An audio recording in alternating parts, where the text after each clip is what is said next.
Good morning, good afternoon, good evening. I have often quoted David Coltart, what he said in his book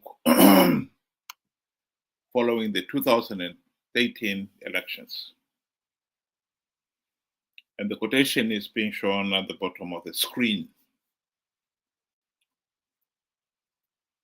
Basically, David Coltart said three key things in that quotation. The number one is that Zimbabwe's electoral process was so flawed, so illegal, that the only logical thing to do was to withdraw. The second point he said in that quotation is that he and his fellow MDC N and MDC-T guys could not withdraw because of greed. And the third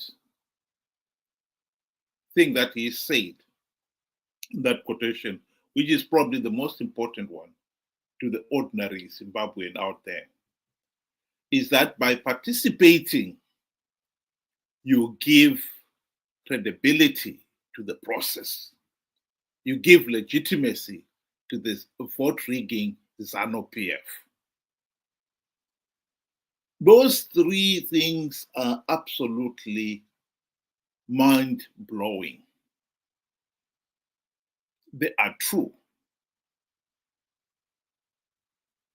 The question then is, why is it that Zimbabweans have continued to participate in the flawed elections to give Zanu PF legitimacy and perpetuate their own suffering?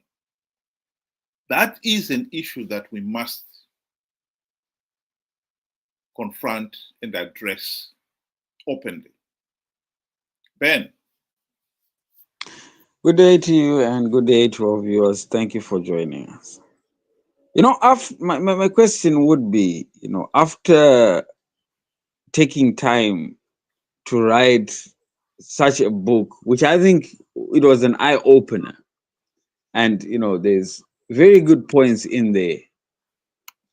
Why, after taking such time to highlight, the struggles, the problems that we face in our political system in Zimbabwe, the same author today is participating in the same process? Nothing has changed in terms of how we conduct our elections. In fact, it's now getting worse, as we heard from the SADC report and all other observer mission reports, that it was so flawed. It was illegal. It did not even measure up to international standards. Yet alone, it did not even measure up to our constitutional standards. They still participated. They won whatever they won. They said, we are not giving it up, even if the system is flawed. We are not giving it up. It's hard earned. I think that's where our problem lies. Because when you look at the ordinary citizen, most people are followers. Generally, that's how the world works. Most people are followers. They follow others. And if somebody comes and says, we're going to do this, you are going to take a big chunk of the population that will just follow, no questions asked. And I'm afraid this is exactly what has happened to Zimbabwe. The citizens have not caught on, and they've simply followed the known leaders the supposedly leaders that are meant to get us out of this mess, they have just followed blind loyalty. That's how I can explain it. Well, I'm showing there on the screen the full quotation that I was showing at the bottom of the screen. And it reads, the worst aspect for me about the failure to agree a coalition was that both MDCs could now do the obvious, withdraw from the elections. The electoral process was so flawed, so illegal, that the only logical step was to withdraw, which would have compelled SADC to hold Zanu PF to account. But such was the distrust between MDCT and MDCN that neither could withdraw for fear the other would remain in the election, winning seats and giving the process credibility. In other words, they stayed in out of greed. This, there's been so much evidence to support it. The real question is, why is it that the ordinary people, the ordinary Zimbabweans, have failed to comprehend the reality that the election process is flawed, that participating in the flawed process will only give legitimacy to Zanu PF and perpetuate their own suffering?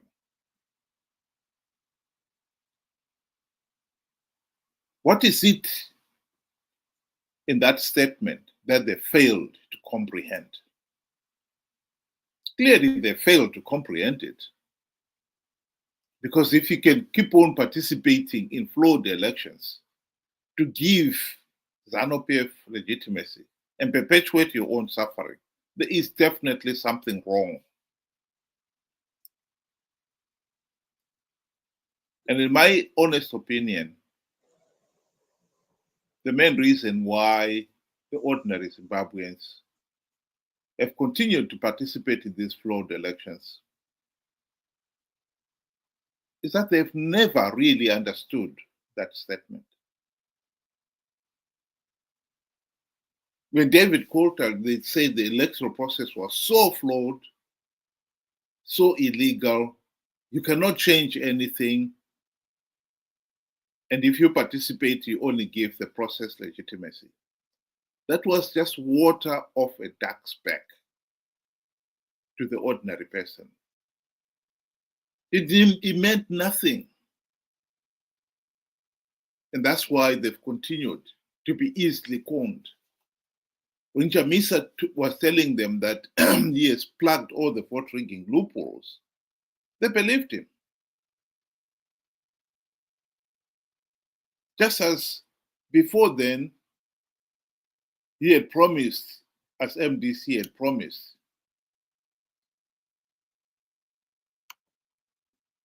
to implement the democratic reforms and end the dictatorship.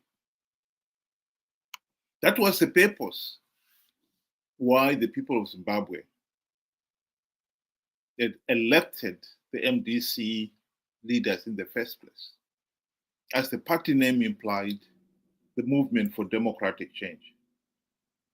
The people believed that they elect those officials into power, they will bring in the democratic changes the nation was dying for. Where they failed to implement even one reform during the GNU, when they had the golden opportunity to do so, Morgan Tsvangirai and company changed tack. Now all of a sudden they said, we don't need to implement the reforms because we can win rigged elections. And the people believed it just as readily as they believed they would implement the reforms. This is at the heart of our problem.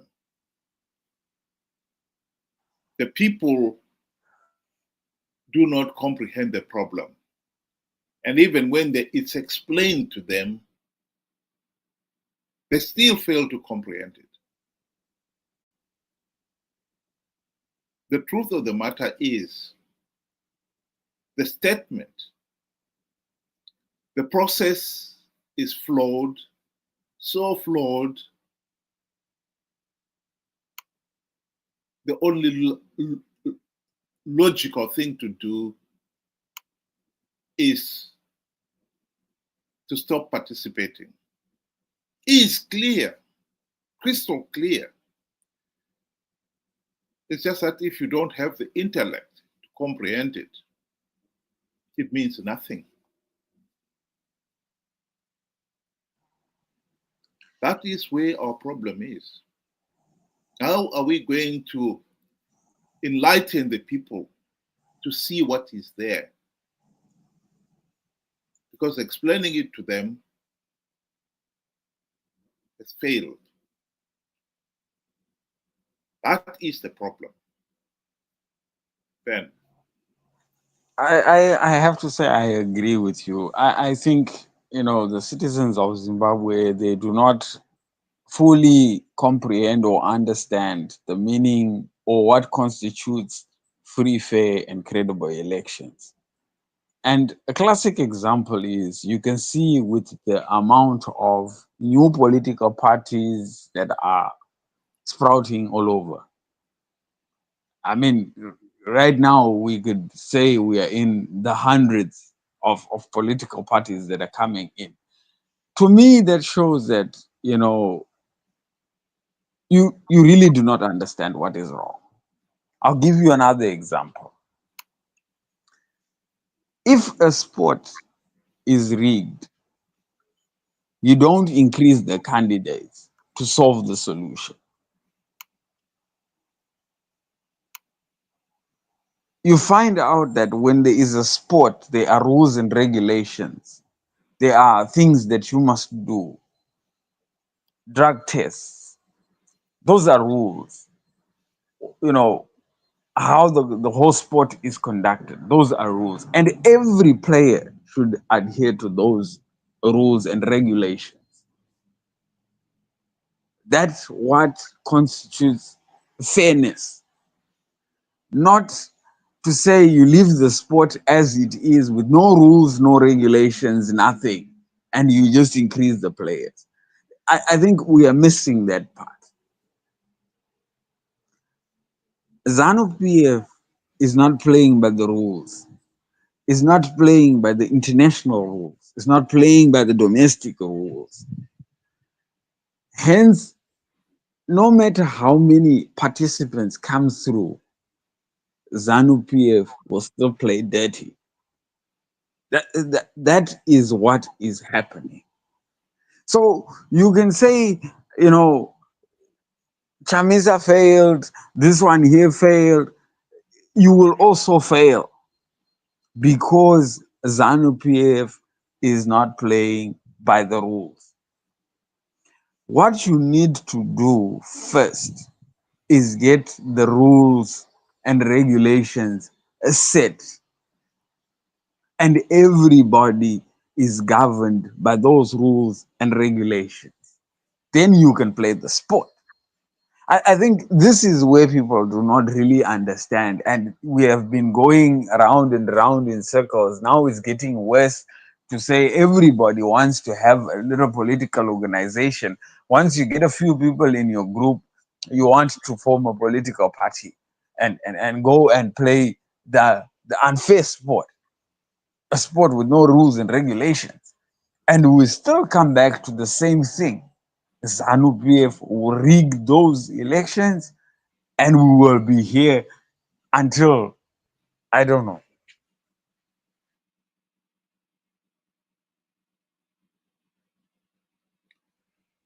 Well, one of the problems that we have with the people, why they failed to grasp what David Coltart was saying there, is again, like I said, their failure to comprehend the reality. In one of their cartoons, the Zimbabwe Daily produced a cartoon of how the opposition leaders are now fighting for the trappings of high office that Zanu PF is offering. And they're so focused on it, they've all but forgotten the initial task that the nation had set for them to implement the democratic reforms and stop Zanu PF rigging the elections. And so we end up with a situation where Mnangagwa is not even worried about implementing reforms because he knows that the opposition leaders will participate in these flawed elections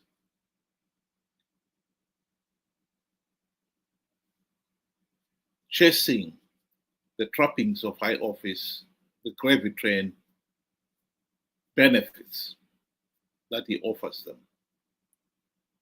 The problem is the people themselves. The people themselves have failed to accept that this is exactly what is going on. And as long as the people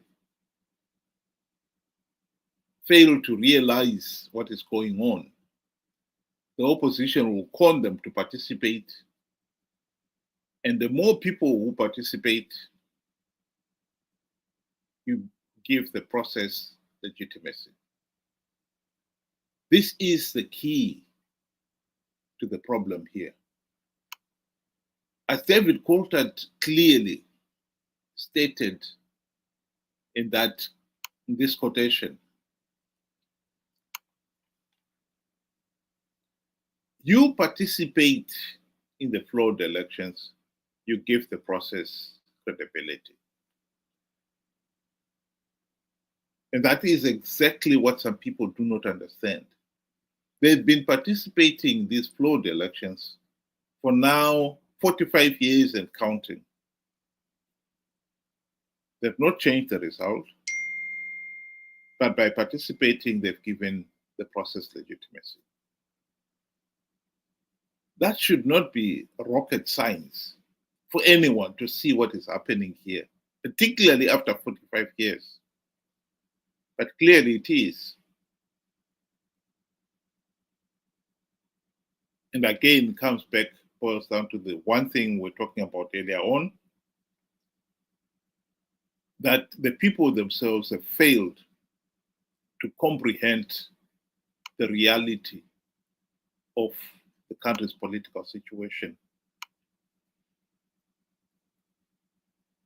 And as long as you have got an electorate that is ignorant, gullible, and naive, so naive they can be conned to believe anything they are told,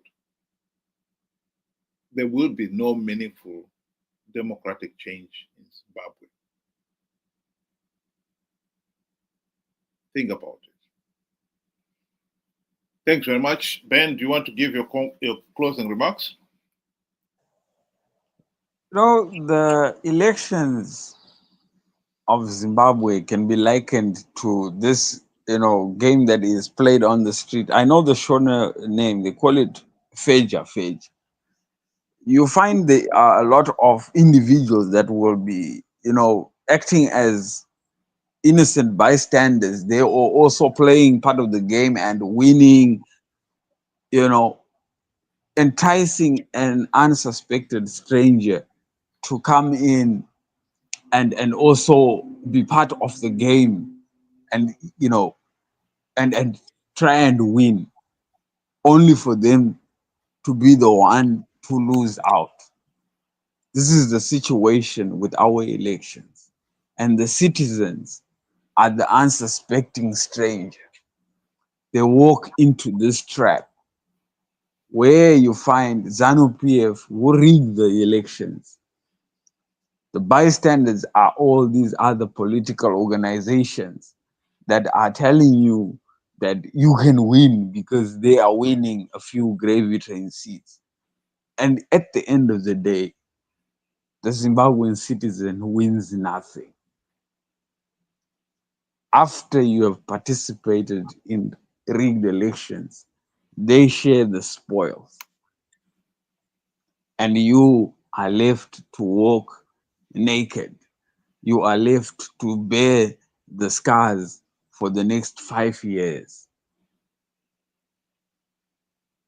We need to wake up to that reality. We really need to wake up to that reality that no matter how hard we try, as long as the situation remains the same, that Zimbabwean elections are flawed, they're illegal, participating in them will just perpetuate our own suffering. We need to start realizing that.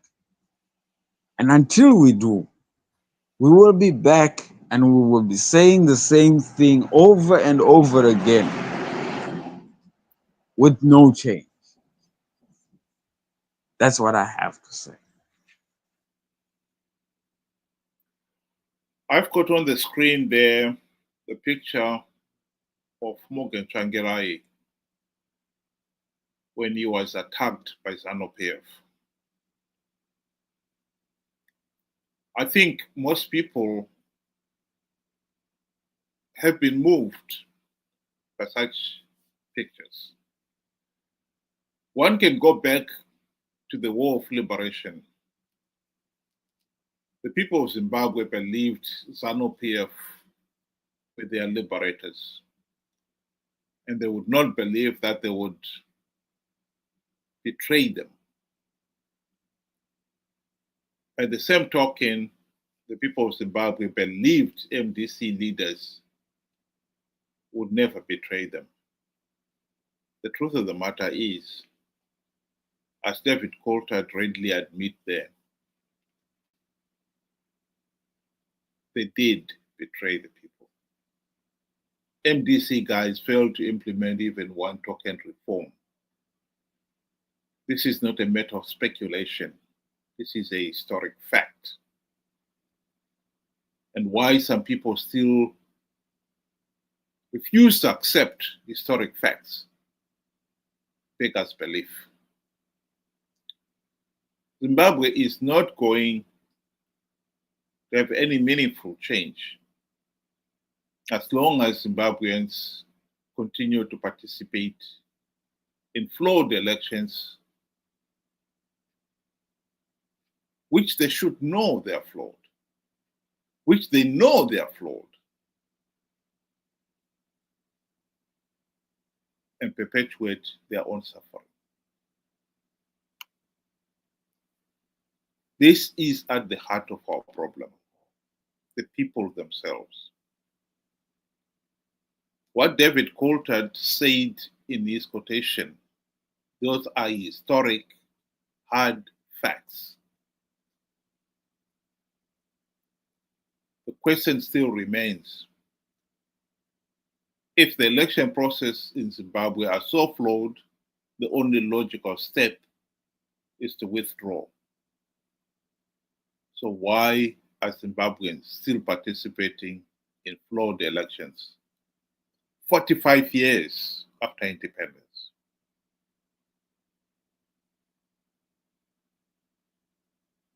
It's our fault. Thank you very much, and have a good night.